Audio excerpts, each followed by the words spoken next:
你平时自己做音乐的时候，你如果一个人在房间里面做编曲做什么呢？你动吗？你跳吗？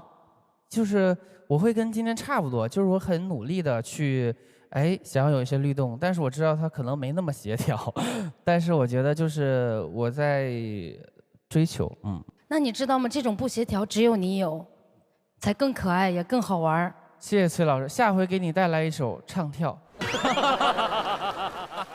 哇，那期待的不得了哦。